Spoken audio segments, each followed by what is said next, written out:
Hello SS fam, welcome to our YouTube channel. Today guys, I'm gonna be cooking my favorite soup.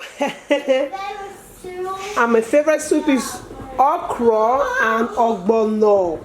This is dukanot and this is the okra. I already grated my okra. So if you don't know what okra is, this is okra. I'll show you how I grated it in a bit. So this is the meat I'm going to be using, and that's the combination of beef and goat, and this is red oil that I'm going to be using. I got my red oil from African store.